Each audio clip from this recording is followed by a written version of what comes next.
and then we'll get started. So I know everyone in the room, but for the purposes of the recording, I'll introduce myself. My name is Jessica Sutter. In the capacity of this meeting, I am a professor at American University in the EPL program. EDPL was my graduate program, in the EPL program. And tonight I am very pleased to have two students from our summer pro seminar course who will be presenting to the DC State Board of Education on work they've conducted this summer. We're going to go around and do brief introductions. I'm going to ask everyone in attendance to please go ahead and start with their name and their title.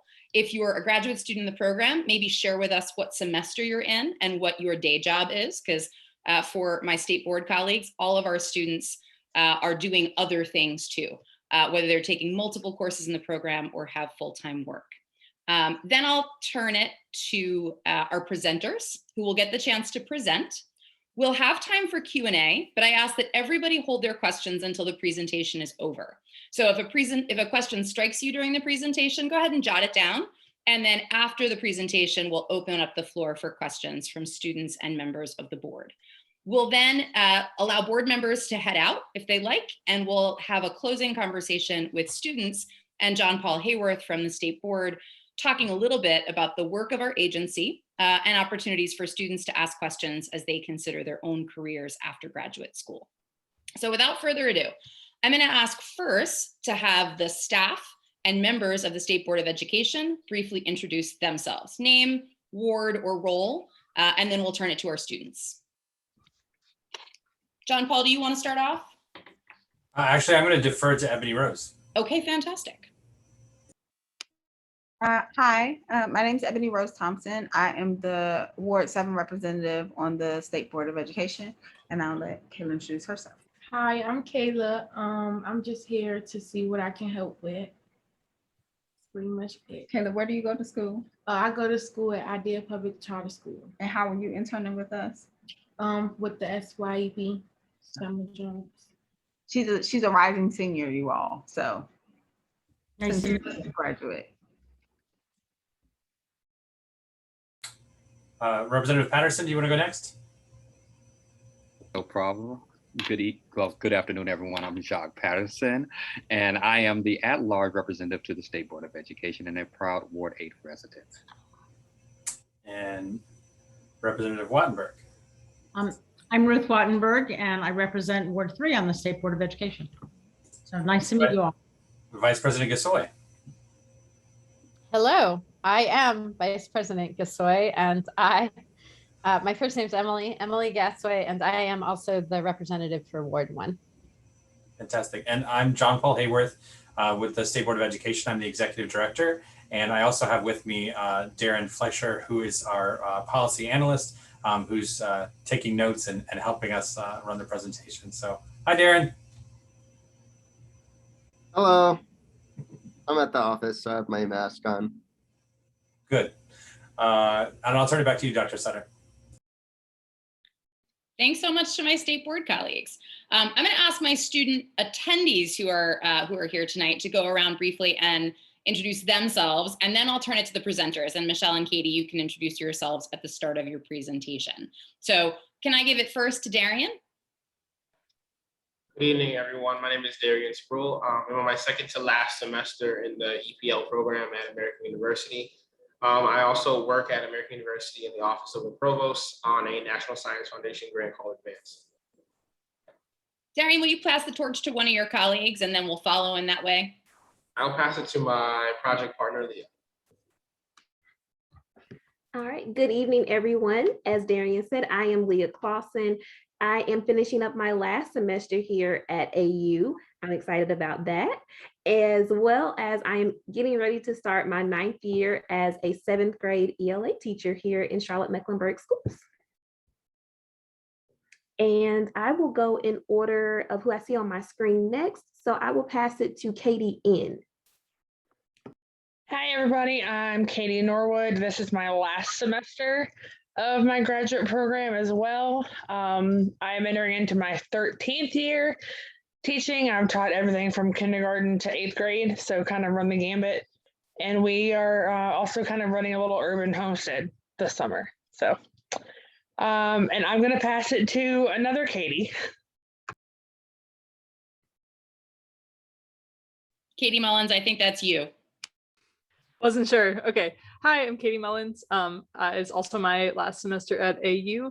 I am a former high school English teacher and currently work at Friendship Place at their new housing center, The Brooks, which is a place for individuals experiencing homelessness. I'll pass it to, I guess, the presenters. So Katie, would you like to go? Katie and Michelle, I've enabled screen sharing, so you should be able to share your screen, and the floor is yours. Okay, do you see the screen? Okay. All right. Before we begin, we'd like to take this opportunity to thank John Paul for his guidance throughout this project. We'd like to thank the DC State Board of Education for their collaboration. We've learned so much from each of you as we work together towards that collective vision of an equitable, accessible, and transparent educational system for all students. My name is Katie Brennan. I'm a transactional paralegal at a real estate law firm. I decided to forego law school in March of 2020 when I saw COVID-19 and hit, and the call for racial justice became a national reckoning. I began to reflect on the true meaning of educational access in our country. I decided to enroll at American University, where I found my true passion through further study, which is human development with an early focus on early childhood education. So this fall, I am saying goodbye to my paralegal life, and I will be continuing my studies in the pursuit of a master's of art of education and human development in the studies to look at poverty and the effects of poverty on the development of our youngest learners. So I'll now pass it off to Michelle. Thank you. Hi, everybody. Michelle Lake. I used to teach elementary and then moved to middle school and then fundraising and then came back to education. And then the political climate got me interested in coming in to get my master's in policy and leadership. So here I am in my last semester, and this is actually the last day. This will wrap up everything for this master's program. A lot of weight. My blinds are shut, my door is shut, so nobody bugs me. But I am excited to be here and excited for the opportunity that Katie and I have had in helping the DC SBOE, and look forward to sharing what we have discovered. So ready to get started.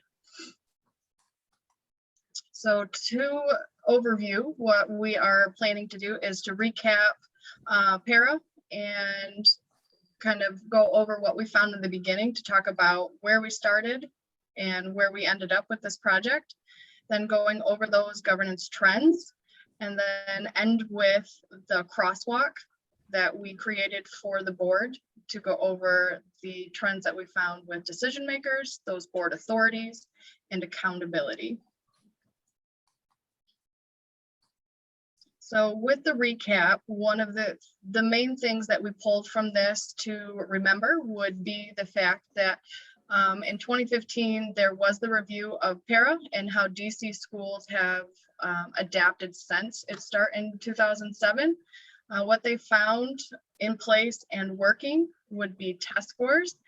And while the data was available, that there was growth, it was minimal. But there still was growth since it was enacted. Teacher evaluations with impact being put in place to have quality measures in place for instruction. The unfortunate piece is once we did more research, we found that in 2020, impact was one of the top reasons that teachers were leaving the district. And lastly, 3 of 4 agencies that were called to be put in place were put in place, which would be the Deputy Mayor of Ed, the Office of State Superintendent of Ed, and the State Board of Education. The one that was missing is the Data Tracking Agency and Warehouse.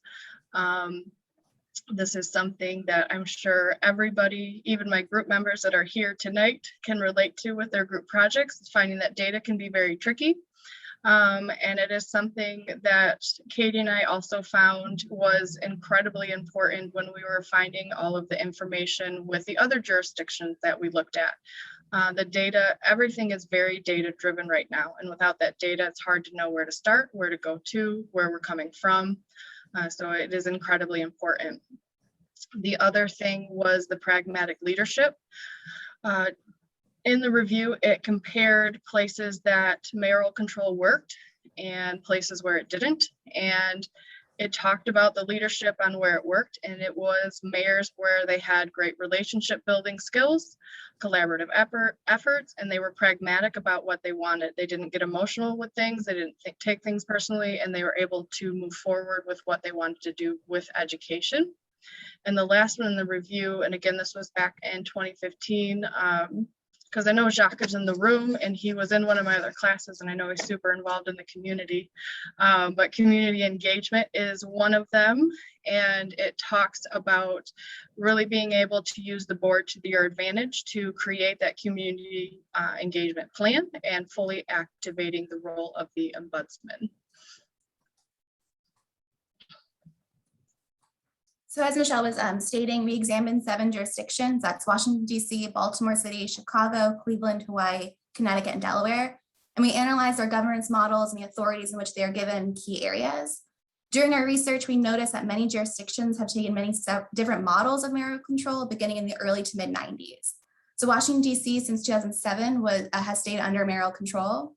As displayed on the slide, each jurisdiction has adopted many different forms. In Baltimore City in 1997, they adopted a mayoral form model in which the mayor was required to gain approval by the governor to fill these board vacancies. In 2017, the governor was removed, and then in 2021, legislation was just passed to elected voting board members, which will be voted on during the November 2022 election. Chicago Public Schools in the 1980s was riddled by financial crises, and the School Finance Authority took over control of the schools. In 95, the mayor took over that formal control and established a reform board of trustees. And in 1999, the Chicago Public School Board was reinstated. During the 2021 legislative session, similarly to Baltimore City, both House and Senate of the legislature passed or approved a phase in a fully elected 20-member board by 2027.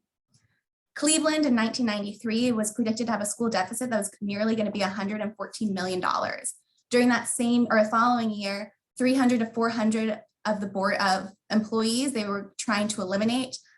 And you can imagine the community was outraged by this decision or even this recommendation. In 95, a judge ordered the state a formal takeover due to financial mismanagement.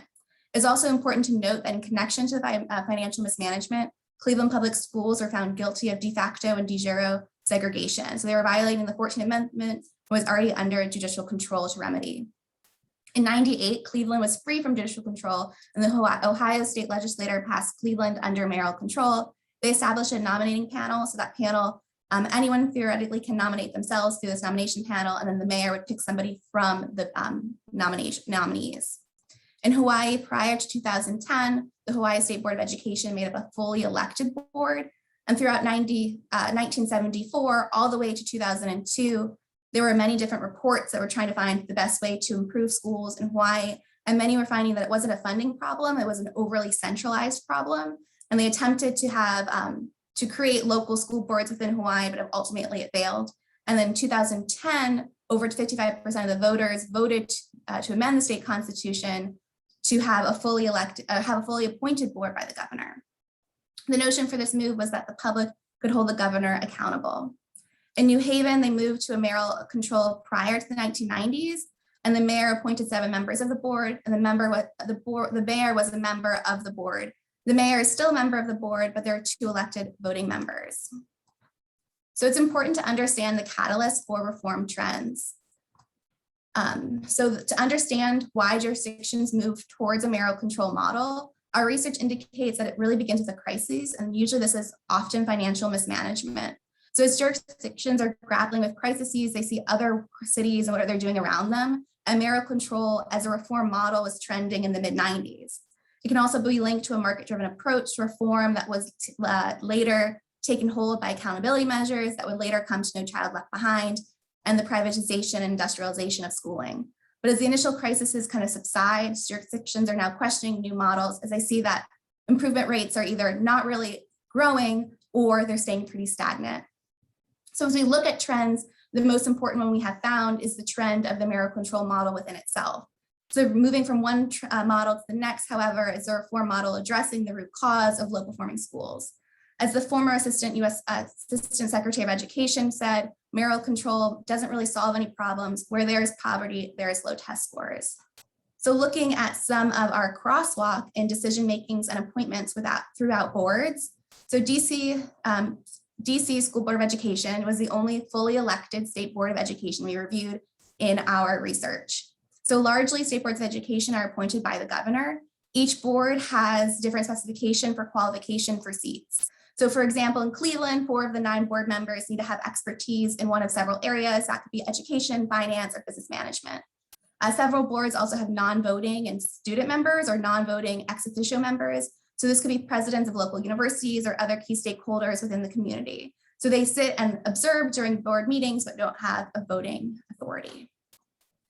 Looking at CEOs, superintendents of education, and secretaries of education, many jurisdictions have slightly different titles for the head of each department. And it's interesting to note that many of the mayoral control cities name the head of education the CEO. This again goes towards that trend of the market-driven approaches to reform and the industrialization of schooling, which is directly tied to the mayoral control reform trend in itself. Overwhelmingly, the head of education tends to be appointed by the mayor or the governor. Some local cities boards of education include board approval of the appointee or the other way around, in which the mayor has to approve the board's pick, and this adds another layer of checks and balances. Hawaii Board of Education can appoint and also remove the superintendent by a majority vote. Looking at establishing policy and who has authority to do so. Washington, D.C. and Delaware are an advise and approve board. In Delaware, there are over 100 plus topics that they must approve when it comes to new state regulations. Delaware also handles resolving disputes and controversy of state education system, school district boundaries, as well as approval of school charter authorizations. Local and city boards seem to have a lot of autonomy other than state boards when it comes to creating and implementing policy. And in discussing budgets, local and city boards additionally have a lot of autonomy over their own district budgets. So largely state boards of education help prepare proposed budgets as a line item in the state's budget. Additionally, many state boards of education require that a local jurisdiction spend a minimum budget requirement in each jurisdiction. Hawaii is the only outlier as there's only one district and has a more oversight over the overall budget than a typical state board that we reviewed. Washington, D.C. only has control of the budget of the operations of the board in itself. So looking at roles and responsibilities and why policies vary. There are a lot of checks and balances in the overall system of public education. At the federal level, there is ESSA, which replaced No Child Left Behind, and a reauthorization of the 1965 Elementary and Secondary Education Act, which provides guidelines that states and local jurisdictions must follow and implement. For example, we will discuss later family engagement and accountability. Each jurisdiction has a family engagement office because it's outlined in ESSA. Each jurisdiction also must produce a report card because it's outlined in ESSA. ESSA, however, did provide a 5th indicator, a new indicator in which you could add a non-academic measurement. The other 4 other measurements are all academic based, which are achievement, growth, graduation rates, and English language proficiency. The state legislator creates laws, approves the state budget, and many state boards of education have approval rights over certain regulations that affect education. Certain district policy also requires that state legislator approval, for example, mayoral control. The State Board of Education is intended to create frameworks for the future of the state's education system, for example, accountability measures, family engagement strategies, and curriculum standards. The district board is intended to be the boots on the ground, taking the framework provided by the state and implementing it to meet their needs. So taking a quicker look at accountability and family engagement strategies. Title I, Part 1 of ESSA, Building Capacity for Parent and Family Engagement Involvement, provides that each LEA and school shall, to the extent feasible and appropriate, coordinate and integrate parental involvement programs and activities with other federal, state, and local programs that encourage and support parents in more formally participating in education of their children. Our research indicates that state boards generally help provide a framework for local LEAs to follow in establishing community parental involvement programs. For instance, Delaware provides guidelines for the Parents' Declaration of Responsibilities that encourage local school boards to implement. Connecticut in 2017 developed a new framework to guide family engagement from birth to college to career and established the Family Resource Center. The roles of the Office of Ombudsman mirrors many similar family engagement offices at the local level that we reviewed. The Office of the Ombudsman tracks, like many other family engagement offices at the local level, parental, and family concerns and are more in the weeds of the day-to-day operation. Our research indicates that it's not typical for state boards to have as much involvement in the day-to-day concerns of family, or that this office would fall under the purview of the state board. While many state boards resolve disputes, it must go through many channels until it reaches the state board's desk. Looking at accountability when it comes to student achievement and quality instruction. All jurisdictions reviewed, as Michelle stated earlier, rely heavily on data. As discussed, ESSA requires certain accountability measures that each state must follow.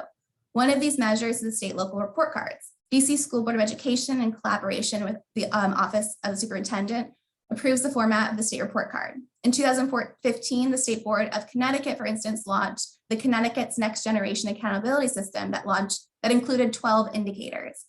As stated, some of our research includes that having too many indicators can dilute the data as to what we're actually measuring and what is or is not actually working. It appears common that the states lay the framework as to what needs to be measured and the districts implement the plan. At the city level, it appears to be extremely incentive-based for teachers, but cities and states are continually redesigning their accountability systems to try to be more portfolio-based. In Chicago, for instance, they're testing a program that links bonuses to test scores. In Baltimore City, they're piloting an off-cycle evaluation model for tenured teachers. In Cleveland, schools that are deemed a transformation school, they're given full autonomy over school budgets, staff, students, support, and calendar. Again, many of these measures are linked to test scores. Even though there's a trend to include student growth over time, it is largely data-driven. Test scores are connected to accountability, which in turn is connected to funding. This can also have undue consequences. In Baltimore City, in the past few years, they've been grappling with a few scandals. There have been reports of ghost students or graduating students with 1.13 GPAs. Additionally, many reports are saying that $1 million is spent on the Achievement and Accountability Office, but there's no real authority coming from that office in the Baltimore City. Cities in every jurisdiction are grappling with the right balance of student achievement, retaining high quality teachers, and accountability measures. Hawaii established a CAST, which is a complex area support teams, which assists schools in implementing the state's 6 priority strategies. So Hawaii reached their highest state rating, which is meets expectations, in 2013, 2014. So again, throughout our research, we keep seeing the cycle of a continued redesign effort of accountability measures to best meet the needs of students, teachers, and the community.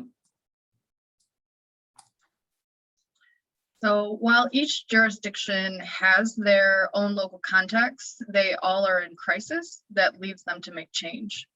DC's own local context, including the politics and the finances, will likely be what influences any changes made or proposed by the DC SBOE. Moving forward, this may mean looking at what leadership looks like during mayoral control, what educational outcomes look like during mayoral control, or what teacher outcomes look like during mayoral control. Katie and I thank you for your time and allowing us to work on this project for you, and welcome any statements or questions that you may have. Thank you so much, Katie and Michelle. First, we'll start with a round of applause for you both. Congratulations. I'll also draw folks' attention to, in the chat, Katie and Michelle dropped in a PDF document of a crosswalk that they did, which presents a lot of the information that they shared both in the deck and in voiceover in more detailed fashion. I will now open the floor for questions, either from board members or from students. I have one. Great, Katie, go ahead. So you did a lot of, looks like a lot of collecting from a lot of different places. And I'm interested just kind of like, if you can surmise kind of like a couple core takeaways from the research that you had in a few quick sentences, what would those be?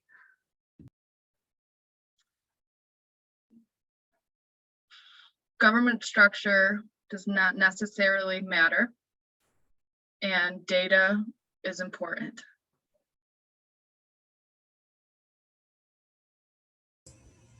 Two sentences. Matter in relation to student success, I'm assuming? And what we researched, everything was data driven. So without data, and Katie Mullins, I know that you just asked that question, and listening to your mock presentation, I know it was something that you guys really struggled with to find. So when you're doing these projects, being able to locate that stuff can be really difficult. So without knowing exactly what all these numbers are, it's even hard to say, Ebony Rose, because of the fact that there's so little data out there to even answer your question. Does that make sense?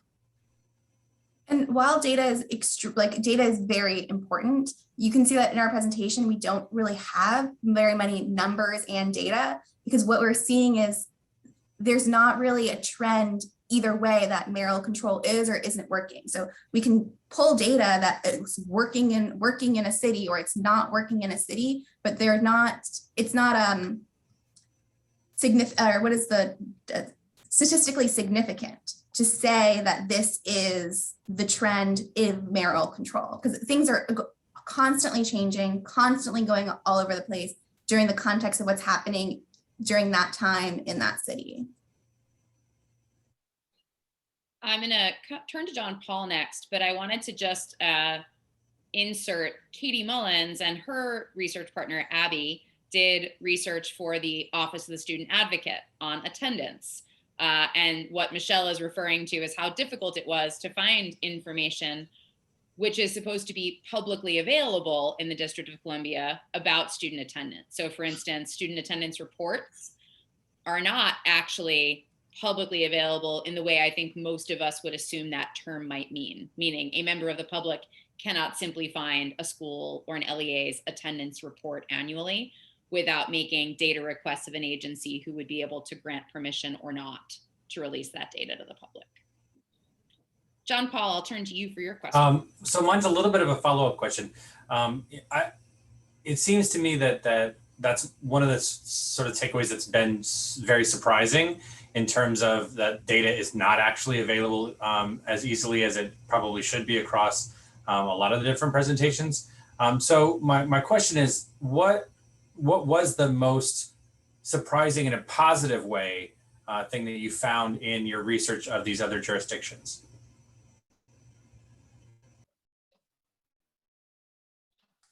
People want to do the best for their community. Like that's what it comes down to. People want good, like they want to bring the best schools to their communities, and they are grappling with the best way to do that.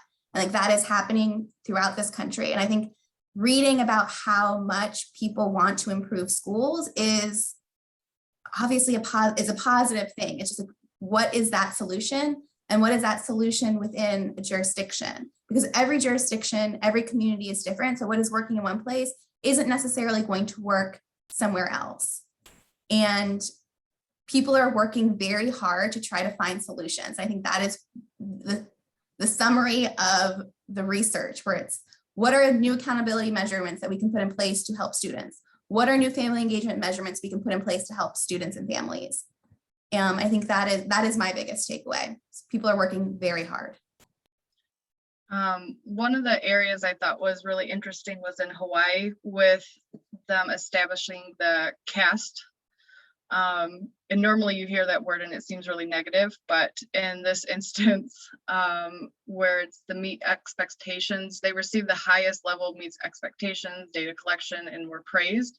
So they found something that worked. Maybe Hawaii isn't doing everything correctly, but for having one district and having a very unique setup, they had something that worked. They're sticking to their guns and trying to do, like what Katie is saying, do the best for their students, and they found something. So it's a tiny little piece that shone through.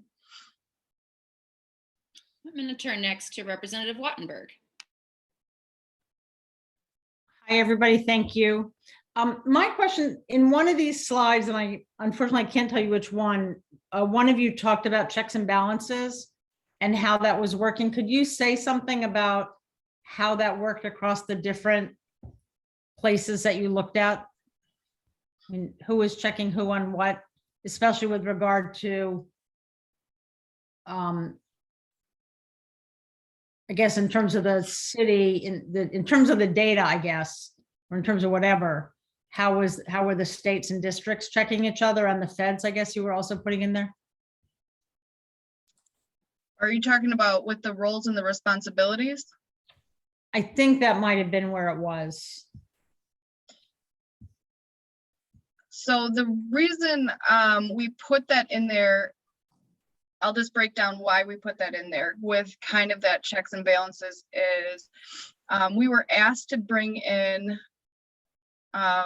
information about local school boards and not just state school boards, due to the fact that you guys are in a unique position, that you have some responsibilities that are like state boards and some responsibilities that are like local boards.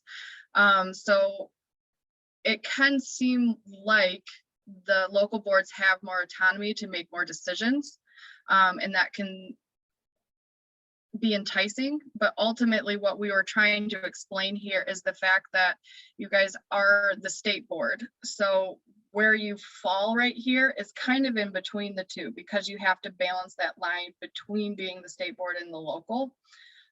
So with that checks and balances, Ruth, I think what you're getting at, and you can correct me if I'm wrong, is this was just breaking down why it does seem like those local boards have more, where we have to start with the federal, where they are setting that foundation of what education should look like, moving down to the state level and then to the local. Does that make sense? Yeah. Okay. Other questions? So just to follow that up, Katie, so you weren't really reporting on the extent to which there was a check and balance in the different places. You were, am I right? I think a little bit, yes, but there's also the checks and balances when it comes to like certain regulations that the state board has to approve, like goes through the approval process of the state legislator. And there's checks and balances where it comes to like budgets that have to be spent at the district level, and the state or the state board gives out like minimum requirements that have to be to the district. Yes. Okay, thanks. Because I mean, that's sort of what we don't have. That's all. I'm just trying to put that together, but thank you. Representative Patterson. Yeah, thank you. And watching the whole thing, would it be fair to say that everybody that you guys studied under mayoral control has more authority than the District of Columbia in the way that we've been put together as far as in 2007? That is 100% accurate. That whether it's a state board or whether it's a local board, as you compare those two, and I saw us sitting in the middle, either case, whether it's a state board or a local board, has more authority than what we have, correct? Correct. The DC State Board of Education falls in a very unique spot. In some instances, it seems to be acting as a district board. In some instances, it seems to be acting as a state board. It does not function in the overall scheme of a district board that is under mayoral control. Number one, I would say would be budget, would be like the biggest hot topic, and policy implementation would be what I would say are how it differs the most. But then it does act as a state board in several other instances. What also is very unique is that it's a state board that is fully elected. That is not typical of any state board really that we've reviewed. So it is DC, a huge left how unique DC is in its structure and how many different offices touch education. So we look really good as far as having 9 elected school board members or state board members, but we have no authority. That's what I'm just getting to, the final conclusion. Yeah, your question, Jacques, is exactly why we ended up with this crosswalk, because we started with that lit review and it turned into this crosswalk because of that. With you guys being so unique, it's incredibly difficult to find things to compare you guys to. So the crosswalk is meant to be able to find bits and pieces where you might be able to pull from to be able to best represent. I printed. I went out and printed. I actually did my best to go print. So So that is the purpose, because of that, and that's why we landed on this. With how unique you are, comparing and contrasting is, you can see that finding trends is impossible. We couldn't find any. So this crosswalk literally could have been 10 pages long. So we did our best with that, but that's why we have our presentation here. Katie, I believe, shared, Katie, did you share the Excel? It should be in the chat, I think. Yep. Emily, if you join late, that's probably why you aren't seeing, so we could always share that again. And then at the end of that crosswalk, there is all the citations for the information. Right. No, I appreciate the work that you guys did it very well. I know my question was kind of rhetorical because I just wanted to get to that answer, but thank you. I appreciate the work. It feels good to be validated. It really does. It's good seeing you again too. You too, Jacques. All right, we have a couple more questions. So I'm going to go in the following order. I'm going to have Katie Norwood, then Vice President Gasoy, then Leah. So I guess kind of building on what Representative Patterson said, like I know there's a push to make DC a state. Do you see like changes coming, like if DC becomes like the 51st state, what kind of changes do you think would make them a stronger board if they like legit were a state board at that point? I mean, I think that's the $1 million question. Would the State Board of Education want to then become a district board? So right now, DC is kind of in that like middle sweet spot of like, in some instances, a district board, in some instances, a state board. I don't know what the answer is, or if a new, I'm not sure. That's a great question. Good point in the chat, Dr. Sutter. I'm speaking it into existence until it happens. I'm going to turn to Vice President Gasoy. Thank you. Actually, just glancing at the crosswalk, I've already answered one of my questions, but I guess the other one is about Hawaii, which actually I didn't know is only one district. So that's interesting. It seems like that's a similarity. And I'm just wondering, since they sort of stood out, if there's any takeaways from that state in particular that you think would be most valuable for DC to review or look into more closely? I think it'd be the CAST system, the complex area. The acronym is out of my mouth. The CAST, complex. The CAST, Emily.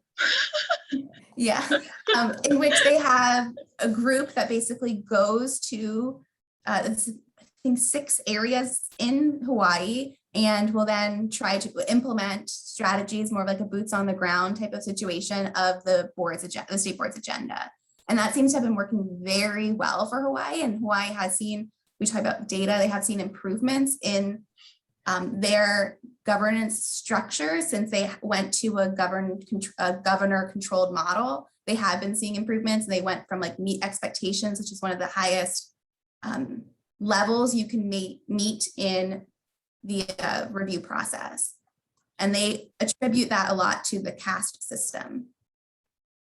Yeah, that's really interesting. Are they the only state that uses that? The other states we reviewed did not have something similar to that. They had more of a typical district boards. Great, thank you. And I agree, it's an unfortunate acronym. All right, I'm going to come to Leah and then to Representative Thompson. Okay, so my question is, and I hope it's not too broad, but my question is, do you believe that the impact of COVID will cause an urgency in either maintaining the current structure or readjusting the structure to make sure that what's being done is effectively serving the community?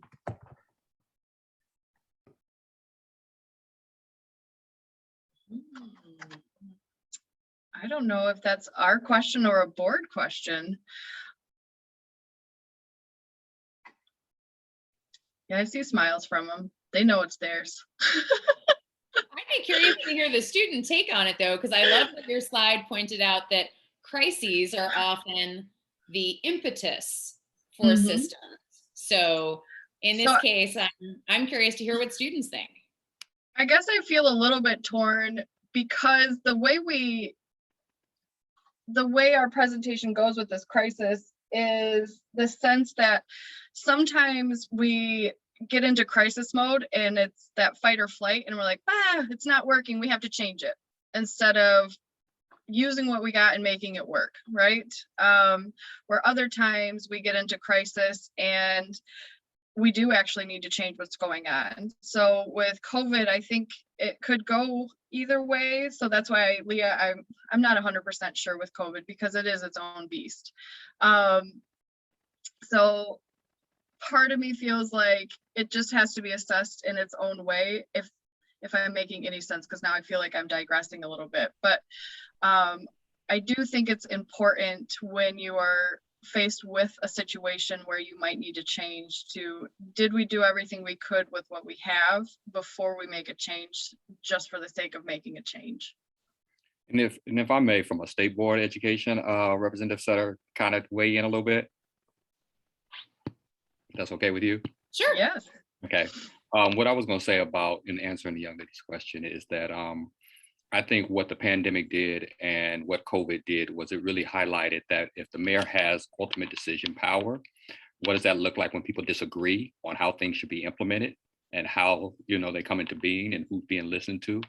I think that was a big problem, so to speak, and how some things was addressed, which brings back to people want to look at who makes decisions and who ultimately gets to decide, and they want more input, I guess is what I would say. It's kind of quieted down for a little while because everybody's focused on getting back into schools and getting their children back into school. And we've answered a lot of questions as far as immunization and vaccinations and everything. But I do think that what's going to be a tall tale is how school starts out this year.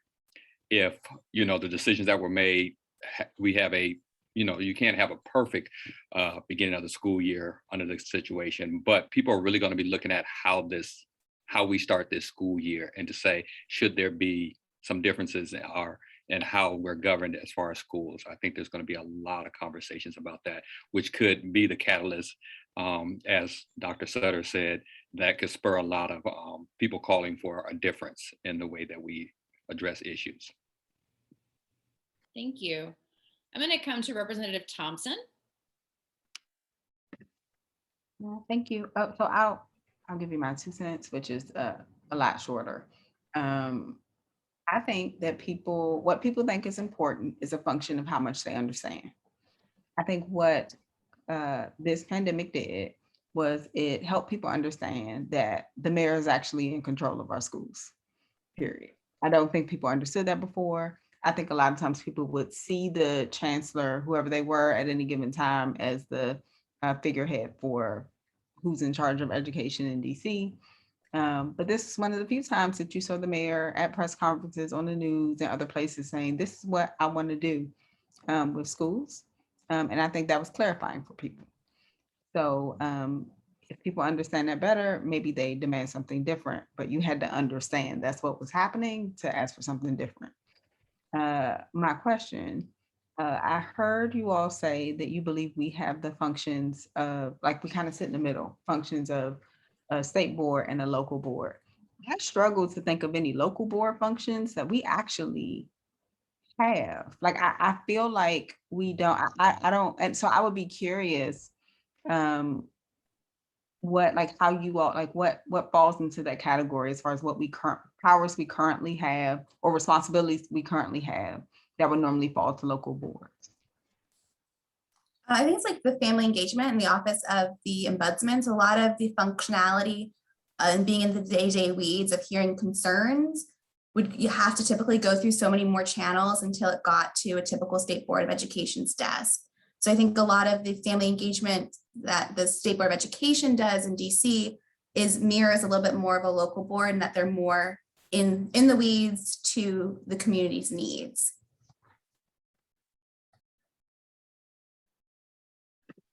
Would you say that's a responsibility of ours, or would you say that that is almost like a externality, whether it's positive or negative, of our resulting structure, that people have no other place to go? No, according to the structure, it is something that falls under your area,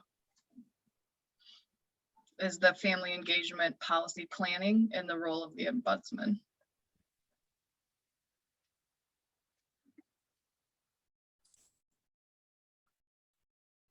All right. Are there any other? Can I say one thing on that, Jessica? I just want to see if anyone else has a question or comment before I have you go, Ruth. So I just want to see if anyone who hasn't spoken yet has a question or comment.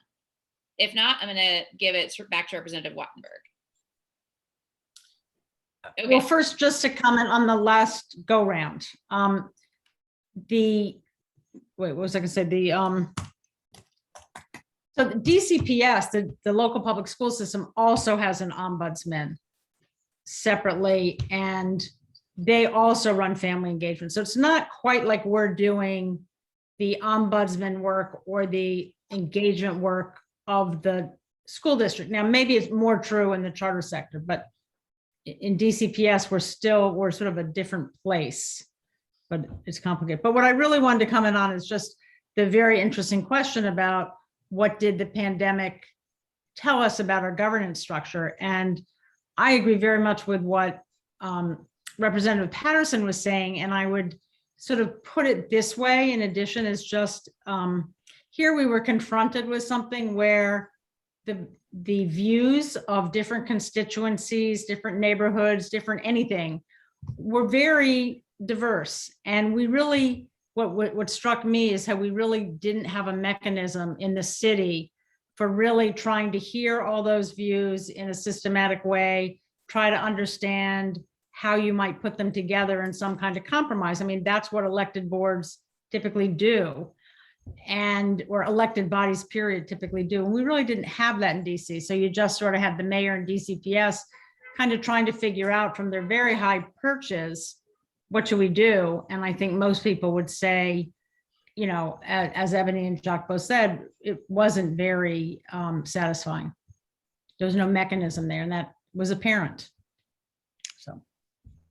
Thanks, Representative Wattenberg. Well, with that, I want to close out our question and answer period.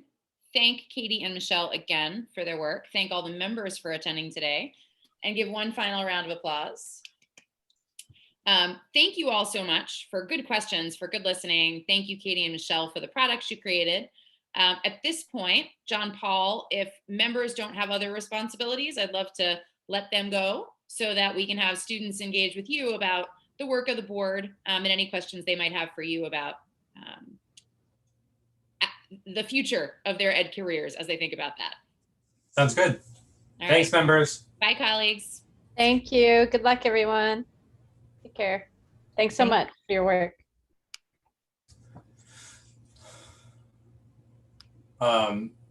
Cool. I'm open for whatever questions that anyone has, but let me give you a quick, Katie and Michelle did a fantastic job of sort of explaining what the state board's responsibilities are, especially in that crosswalk document. So I would urge everyone to take a look at that. But in short, the state board in DC is a really unique unicorn type entity. Like, we're a strange government agency, right? In a jurisdiction that only has 90,000 students, to have a mix of, state functions and local functions all in one government is awkward at best. We do have very specific responsibilities that are laid out in our statute, including approving the school report card and the accountability framework and education standards, not curriculum, but education standards. As was also mentioned, we do have the authority to set state family engagement standards, which no one really knows what that means because we've never done it, but we have the authority to do it. But there's two little wrinkles that come into this. First, we are not permitted to create policy on our own. The state superintendent's office has to submit policy for us to approve or not. And so we can be involved in the development of it, but for a significant portion of the early existence of the state board, from probably, 20, from its existence really, 2007 to 2012, the state board was actually still part of OSSE. And it became independent only in 2013. And before I joined the board in 2015, OSSE was still doing its best to set the actual agendas for every state board meeting. And so it has been a process for us to become a true independent agency. And that's one of the things that we've been working on, and doing so in an environment that has a lot of different opinions in terms of what the state board should be. Should it be a state board? Should it be a school board? Should it be some other sort of thing? Should it have more authority? Should it have less authority? Should it be eliminated? All of these things happen all of the time.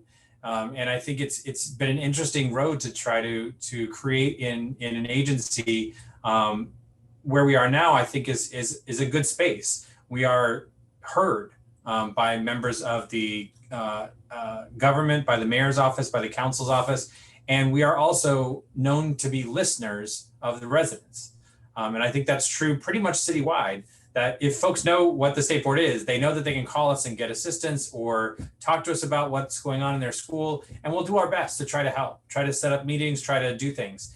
We can't change anything directly because we don't have that authority, but we can certainly be those, mediating agents. And I think that's one of the influences that Kitty Michelle mentioned was from the Office of the Ombudsman and the Office of the Student Advocate. Both of those offices are housed within the state board, but they're also independent within the state board. So I can't direct the Ombudsman or Chief Student Advocate to do anything. But we work really closely together because because we're good people and we're good public servants, and that's what we do. But I mean, if it doesn't, those offices really do provide some really significant benefit to the district in a way that I don't think was frankly intended when those offices were created.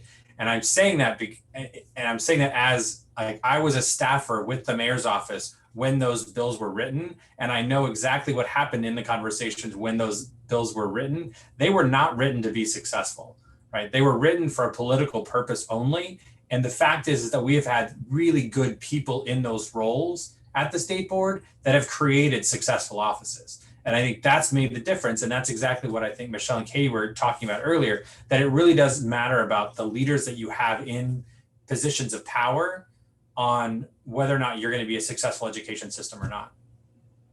Okay, I'm going to stop talking so you guys can talk now. Questions for John Paul? Leah.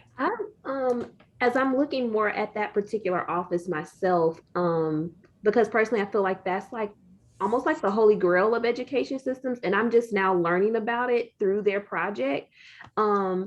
What has communication looked like with that particular office, seeing as to how they get to work with several different dynamics within the district? With the Ombudsman's office, you mean, right?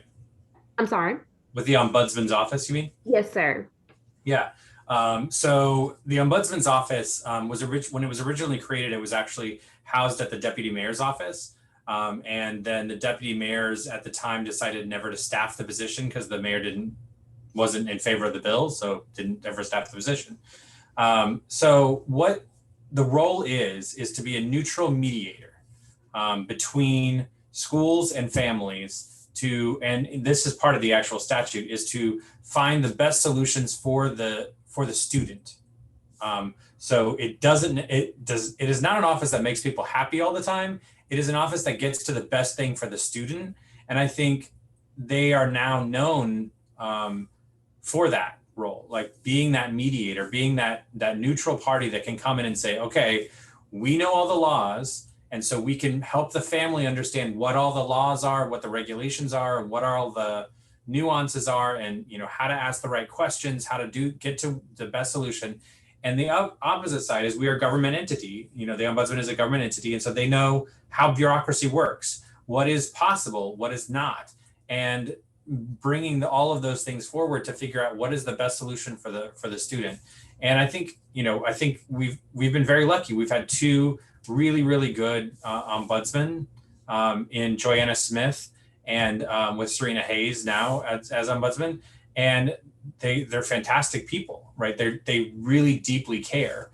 Serena actually came to this work because she had a student she had one of her sons needed some special education services and wasn't getting them, and fought with the school for years to try to get the services that her son deserved and needed. And that's how she actually came to this work, is because of her own personal experience. And I think she brings that to almost every case, and brings that to her office too, of that personal connection, and trying to help the families. There have been inquiries from other states and other districts about our office. There is an International Association of Ombudsmen, or Ombudsman. I think it's the IOA, International Ombudsman Association. And the office has been previously fairly active in that group. And most ombudsmen in an education sphere is kind of a new thing. It's not always, a lot of places don't have them. Representative Wattenberg earlier mentioned the Office of Integrity at DCPS, which is an entity, was it not? Anyway, which is intended to act as an internal office of ombudsman for the DCPS schools, and that office does some really great work as well. And so it's a really interesting model to bring in someone like that can be that neutral mediator, especially when it's really complicated right now, especially in special education, but in other things on like, what do you need to know? What do you need to ask for? How do you need to ask? It was only a couple of years ago that the council instituted a new law that removed the requirement that requests for special education testing had to be done in writing, right? And it had to be done in writing to a specific person at a school, right? Families don't know that. How are they supposed to know that? And so they literally just changed that law, I think maybe 4 years ago, so that, a verbal request is now acceptable on how to start the process, and that a school can't say, oh, well, they didn't put it in writing, so we didn't know. A school, once that thing is said, it's like, I want my child tested, the school has an obligation then under federal law to do the testing and to make it happen. But that's also, anyway. There's a lot of things I could talk about special education. Sorry. The head shaking I was doing, John Paul, was just that I think of the Office of Integrity as a little bit different than the Ombudsman, because the person who is in charge of the Office of Integrity is a designee of the chancellor. So while they have a responsibility to resolve disputes for the school system, they're still reporting to the head of the school system, who is appointed by the mayor. In the case of our ombudsman is appointed by the state board, right? The state board opens up an application. The state board interviews the ombudsperson. Our leadership committee is, right? Leadership committee or admin committee is in charge of sort of the final decision on that. And so our ombudsperson reports to the duly elected body, as opposed to the integrity. And it's also important to note that one of the things that is important in ombudsman's offices is that they can't just be removed for any reason. One of the primary things is they cannot be removed for anything other than like dereliction of duty or cause, or some sort of like thing, right? You can't just have an ombudsman office that can just be removed because there's a new person coming in or whatever. And it's actually a really important protection. For instance, like the ombudsman that we have now the only way to remove them and it's a 5-year term, which is also an important thing, that it's a term position.